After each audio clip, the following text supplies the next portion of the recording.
Hi friends, നമ്മൾ പണത്തിന് വേണ്ടി വർക്ക് ചെയ്യുമ്പോൾ നമ്മൾ പണക്കാരനാവും, റിച്ച്. എന്നാൽ പണം നമുക്ക് വേണ്ടി വർക്ക് ചെയ്യുമ്പോൾ നമ്മൾ സമ്പന്നനാകും, wealthy.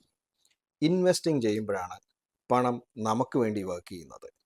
Rupee cost averaging and power of compounding എന്നീ രണ്ട് മെത്തേഡ്സിലൂടെയാണ് പണം നമുക്ക് വേണ്ടി വർക്ക് ചെയ്യുന്നത്.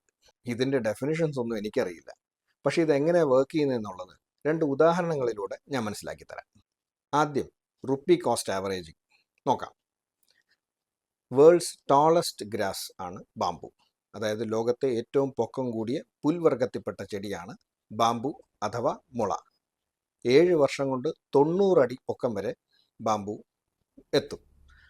നമ്മൾ ബാംബുവിൻ്റെ ഒരു വിത്തെടുത്ത് പാകിയിട്ട് നിത്യേന വെള്ളം ഒഴിച്ചുകൊണ്ടിരിക്കുന്നു. 1 വർഷം ആകുമ്പോൾ അതൊരു 1 അടി 1.5 അടി പൊക്കം വരും. വീണ്ടും നമ്മൾ വെള്ളം ഒഴിച്ചുകൊണ്ടിരിക്കുന്നു 3 വർഷം വരെ, അതായത് വീണ്ടും 2 വർഷം. 3 വർഷം ആകുമ്പോൾ ഇതൊരു 3.5 അടി വരെ മാക്സിമം പൊങ്ങും. പിന്നെയും നമ്മൾ വെള്ളം ഒഴിച്ചുകൊണ്ടിരിക്കുന്നു. 5 വർഷം ആകുമ്പോൾ ഇതൊരു 12-15 അടി വരെ പൊക്കം വയ്ക്കും. 5 വർഷം കൊണ്ട് 15 അടി പൊക്കം, അതായത് ആവറേജ് ഒരു വർഷം 3 അടി വരെ പൊങ്ങി. നമ്മൾ വീണ്ടും വെള്ളം ഒഴിക്കുന്നു. 6ാമത്തെ വർഷം തുടങ്ങി 2 വർഷം, 7 വർഷം ആകുമ്പോൾ ഇത് 90 അടി പൊക്കമാവും. അതായത് 5 വർഷം വരെ 15 അടിയായിരുന്ന ബാംബു അടുത്ത 2 വർഷം കൊണ്ട് വീണ്ടും 75 അടി പൊങ്ങും. അതായത് ആവറേജ് ഒരു 30-35 അടിയോളം 6ാമത്തെ 7ാമത്തെ വർഷം പൊങ്ങും.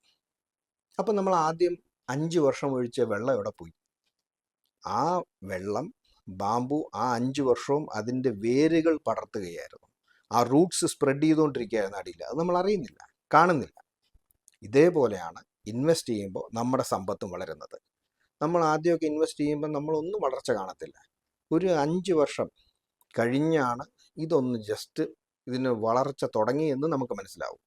അതായത് ആദ്യത്തെ 5 വർഷം ഉണ്ടാവുന്ന വളർച്ചയല്ല അടുത്ത 5 വർഷം, 5 മുതൽ 10 വർഷം വരെ.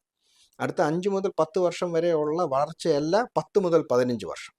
അതിനേക്കാട്ടിലും കൂടുതൽ വളരും 15 മുതൽ 20. അതിനേക്കാട്ടിലും കൂടുതൽ വളരും 20 മുതൽ 25. ഇങ്ങനെയാണ് സമ്പത്ത് വളരുന്നത്. ഇത് റുപ്പി കോസ്റ്റ് ആവറേജിങ് എന്ന് പറഞ്ഞ മെത്തേഡിലൂടെയാണ് വർക്ക് ചെയ്യുന്നത്. അടുത്തതായി പവർ ഓഫ് കോമ്പൗണ്ടിങ്. അതൊരു കഥയിലൂടെ ഞാൻ മനസ്സിലാക്കി തരാം. ഒരു രാജ്യത്ത് ഒരു രാജാവ് ഉണ്ടായിരുന്നു. അദ്ദേഹം ചതുരംഗത്തിൽ, അതായത് ചെസ്സിൽ വളരെ മിടുക്കനായിരുന്നു. ആരും അദ്ദേഹത്തെ പരാജയപ്പെടുത്തിയിട്ടുണ്ടായിരുന്നില്ല. അങ്ങനെ ഇരിക്കെ ഒരു സന്യാസിയായി ആ രാജ്യത്ത് വന്നു. ആ രാജാവിനോടൊപ്പം ചതുരംഗം കളിക്കാനായിട്ട് താല്പര്യപ്പെട്ടു. അങ്ങനെ രാജാവും ആ സന്യാസിയും ചതുരംഗം, ചെസ്സ് കളിച്ചു. ആദ്യമായിട്ട് രാജാവ് ചെസ്സിൽ പരാജയപ്പെട്ടു. രാജാവ് ക്രൂരനായിരുന്നില്ല. രാജാവിന് വളരെ സന്തോഷമായി. അദ്ദേഹം സന്യാസിയോട് ചോദിച്ചു, താങ്കൾക്ക് എന്ത് വേണമെന്ന് ആവശ്യപ്പെട്ടോളൂ, എന്ത് വേണമെങ്കിലും ഞാൻ തരാം. ആ സന്യാസി പറഞ്ഞു, എനിക്ക് വേറെ ഒന്നും വേണ്ട തിരുമനസ്സേ, ഈ ചതുരംഗ കളം, അതായത് 64 കളമുണ്ട് ചതുരംഗത്തിന് ഈ ചെസ് ബോർഡിൽ. ഈ 64 കളത്തിൽ ആദ്യത്തെ ഒരു കളത്തിൽ 1 അരിമണി വയ്ക്കുക, 2ാമത്തെ കളത്തിൽ 2 അരിമണി, 3ാമത്തേൽ അതിൻ്റെ ഇരട്ടി, കഴിഞ്ഞ കളത്തിൻ്റെ ഇരട്ടി, അത് 4 എണ്ണം, 4ാമത്തെ കളത്തിൽ 8 എണ്ണം, 5ാമത്തെ കളത്തിൽ 16 എണ്ണം.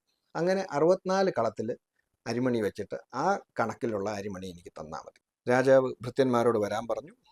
സന്യാസി പറഞ്ഞ അനുസരിച്ചുള്ള കണക്കിലുള്ള അരിമണി അദ്ദേഹത്തിന് നൽകാനായിട്ട് പറഞ്ഞു. അങ്ങനെ ഭൃത്യന്മാർ ആദ്യത്തെ കളത്തിൽ 1 അരിമണി, 2ാമത്തേൽ 2, 3ാമത്തേൽ 4, 4ാമത്തേൽ 8. അങ്ങനെ നോക്കിയിട്ട് കൊട്ടാരത്തിലെ ധാന്യശേഖരം മൊത്തം തീർന്നു. പക്ഷേ ആ 64 കളത്തിൽ അരിമണി നിറയ്ക്കാൻ സാധിച്ചില്ല. ഒരു കൗതുകത്തിന് ഞാൻ എൻ്റെ വീട്ടിലെ കാൽക്കുലേറ്റർ എടുത്തു വെച്ച് കണക്കൂട്ടി നോക്കി. 32ാമത്തെ കടത്തിൽ വയ്ക്കേണ്ട അരിമണിയുടെ എണ്ണം 215 കോടിയാണ്. പിന്നെ 32 കളം കിടക്കുന്നു. അതോടെ ഞാൻ കണക്ക് കൂട്ടുന്നത് വിട്ടു. ഇതാണ് പവർ ഓഫ് കോമ്പൗണ്ടിങ്. ഒരു നിശ്ചിത തുക നമ്മൾ അച്ചടക്കത്തോടെ ഇൻവെസ്റ്റ് ചെയ്യുമ്പോൾ സമ്പത്തായിട്ട് ഇങ്ങനെയാണ് വളരുന്നത്.